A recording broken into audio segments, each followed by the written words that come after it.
Hello everyone. Quick chat as always as I am taking my usual walk. Uh, in this case, after my dinner, helps me digest the food and regulate the absorption of the glucose that I just ate. In this case, I ate some zucchini, some broccoli, peas, oats, salad, and one apple and a couple of apricots. Loved it.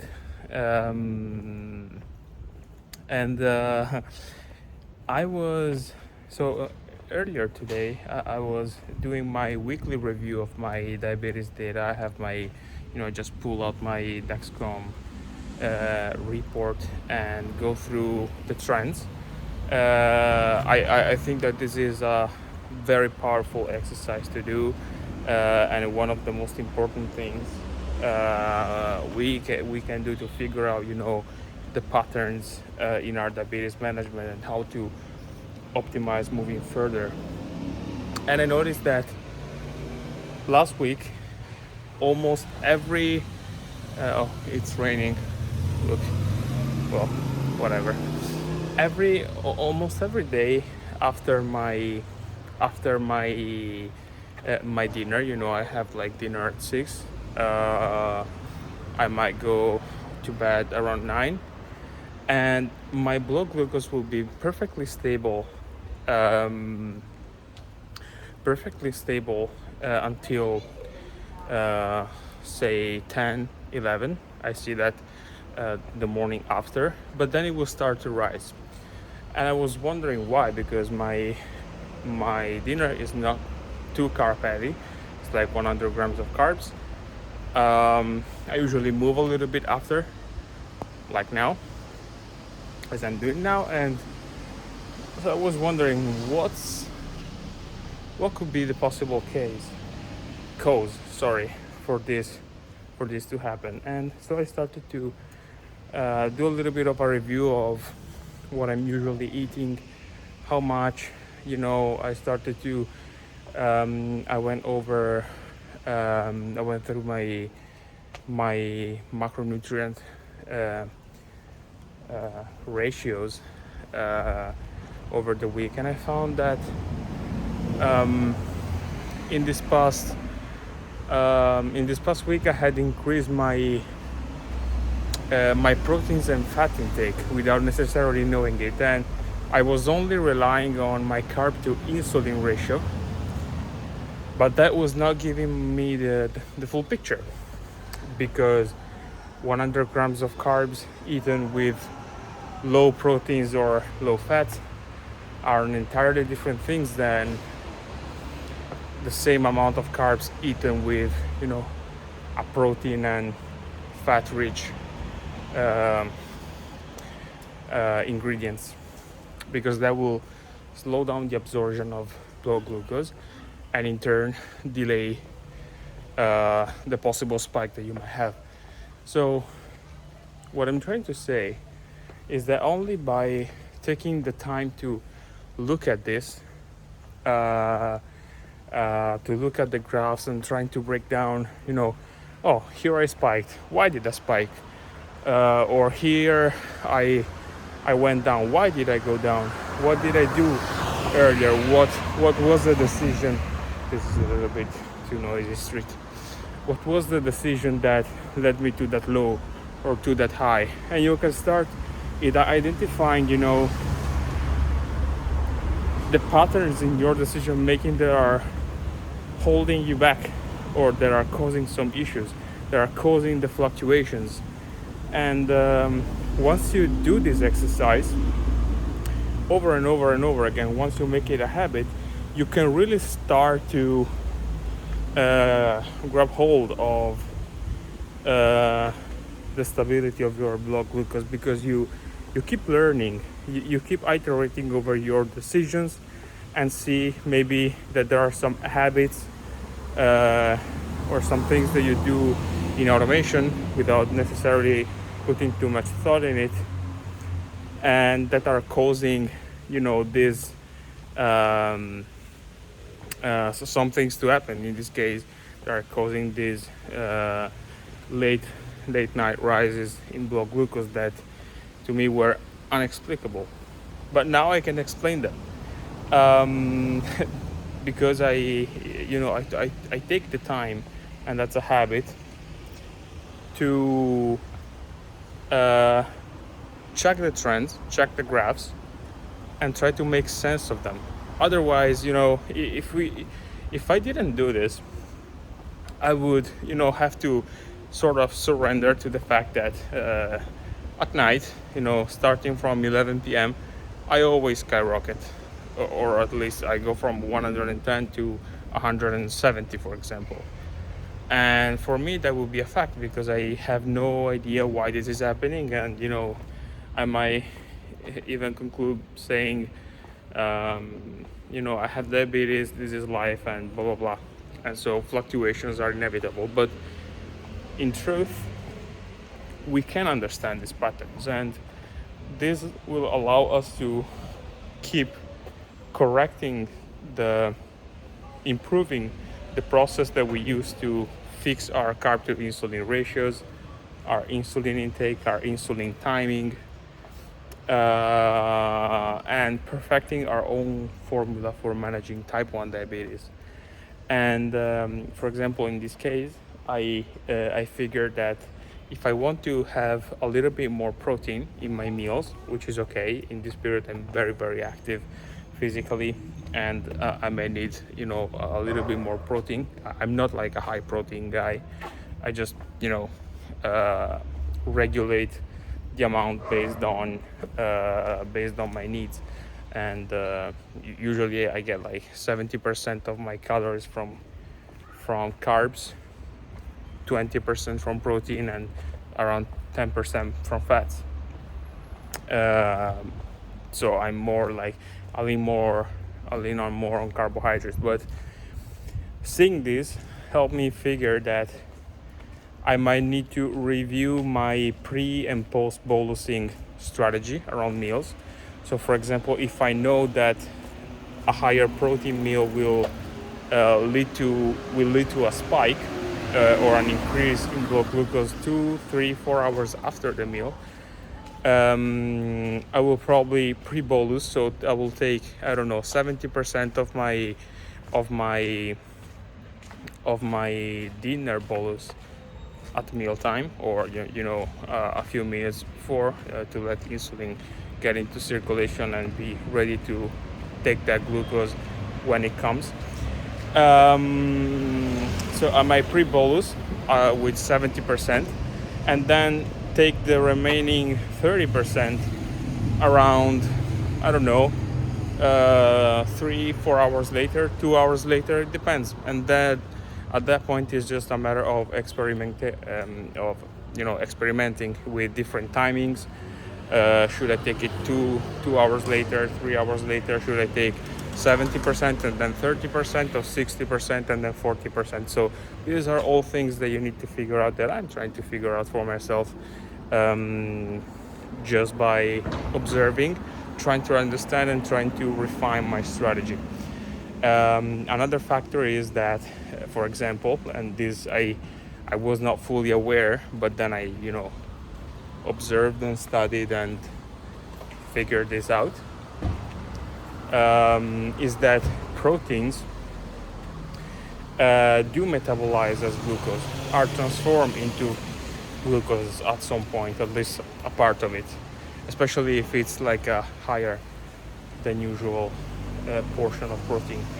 So while I was thinking that, for example, my meal was 100 grams of carbs and 30 grams of protein, and I would only rely on my carb to insulin ratio to only handle the carbs.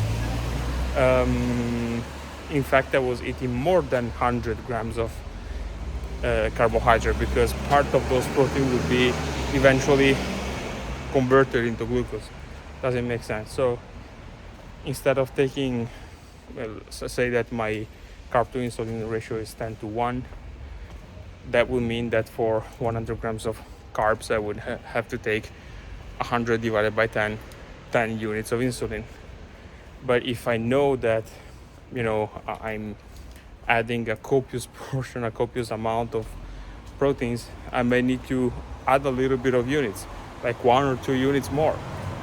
And these are the units that I might take, after my like those 2-3 hours from my meal. So these are all things that you need to sit down and observe and try to figure out, for yourself. But what I want to convey through this video is that you need to take the time for this. It is possible to improve your diabetes management drastically, and to keep your blood glucose like a flat line. And once you understand your habits, your ways of eating, what you're eating, how the things that you usually eat do interplay with each other, how do they as I was saying, that the fact that carbs plus protein means that you will see a delayed rise in blood glucose probably, or that if you are eating higher protein, you need to take that into account in your insulin units, in your insulin dosage. All these things you need to sit down and see them and take notes, and try to understand why certain things are happening. And once you are able to do this, once you get into the habit of doing this, then you will see results. For example, I was struggling, and if you follow my blog, thecuriousdiabetic.com, you can also go there and subscribe to the newsletter, by the way. You will see some posts where I share my struggles, my frustrations, because I was seeing like spikes that I could not explain, and that was frustrating indeed. But then I took the time to, understand what was happening, which I was not really doing before. And once I did this, I moved from an 81% timing range over the course of 90 days, which is very low for me. I used to be like around 91% in the past.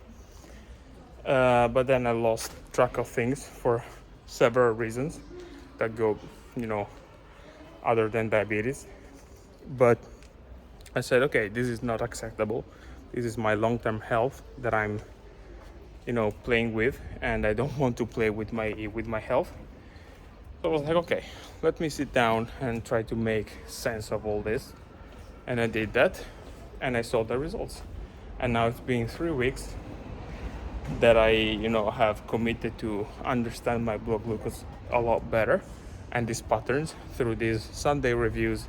I usually sit there for like 10-15 minutes. Doesn't take more than that on a Sunday morning or afternoon, and I go over the data and I try to see, and that helped me fix my diabetes. So bringing it up from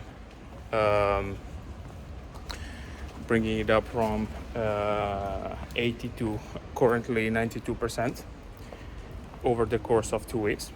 And of course my lines are much flatter. My average blood glucose decreased, my variability also decreased, and I'm able to predict, that's the most important thing, how my blood glucose is going to behave. And that helps me, for example, better plan my my long runs. I'm an endurance athlete, and I need to be able to run for 3-4 hours at once without having struggles. Same goes for biking or for open water swimming. All these things you need to be able to do them safely, and in order to do them safely, you need to plan them out. And for you, it might be something else. I want to be, I need to study an entire morning, and I don't want to be interrupted by a hypoglycemia, which will ruin my my study session. Or at work, I have a meeting at 10. I want to be there with, flatline blood glucose at 105. How do I do that? You need to know how to strategize your snacks, your breakfast, your movement that day. What are the things that you usually do that are helping you achieve that? and what are the ones that perhaps you can correct.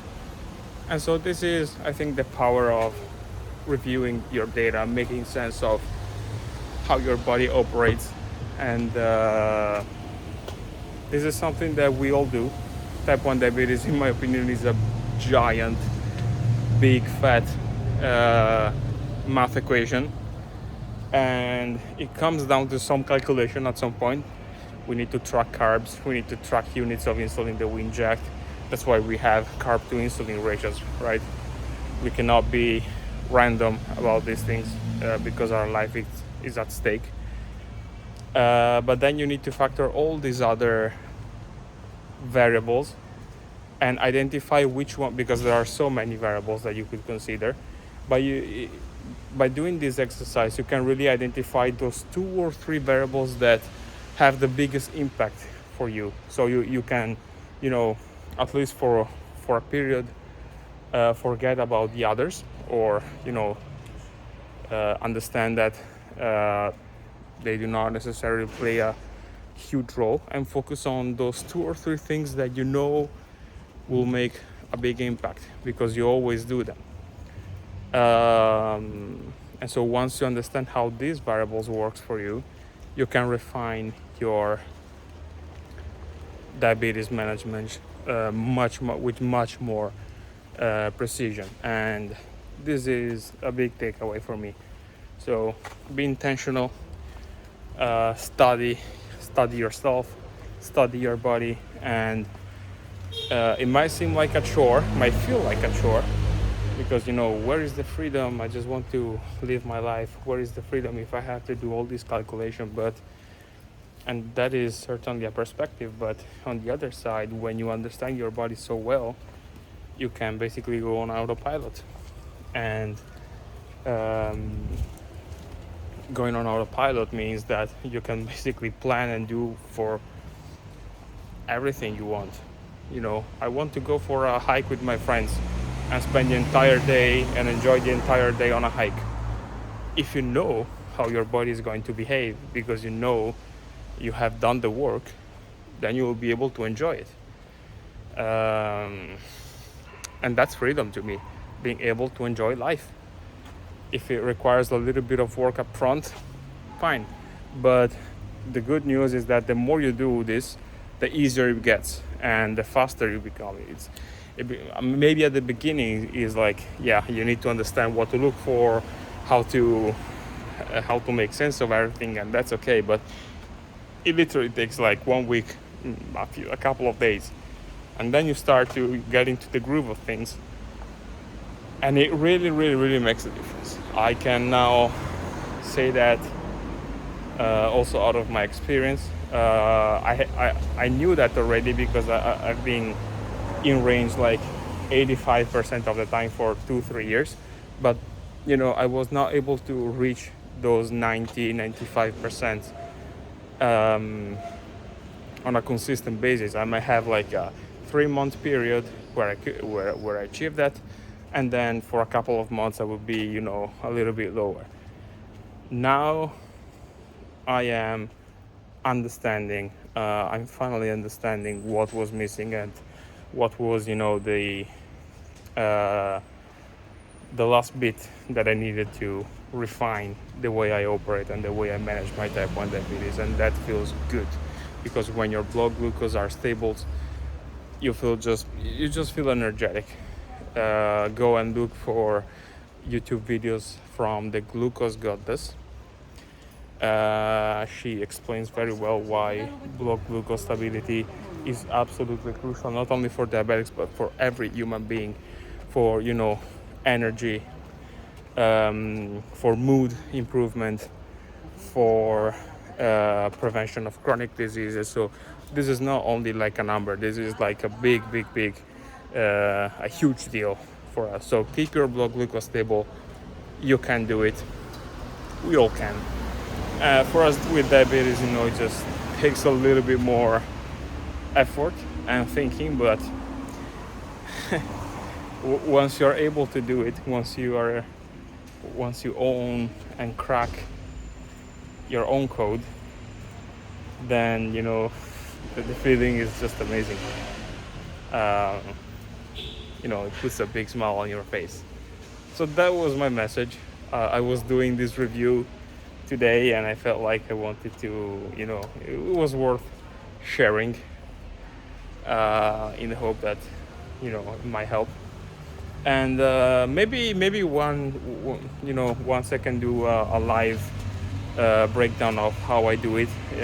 We go over my own weekly Dexcom data, and I show you how I review my graphs and make sense of all the information that is available on the weekly reports. That could be a good idea. Let me know. I'll be glad to do that. All right, that was a long talk. I will see you next time.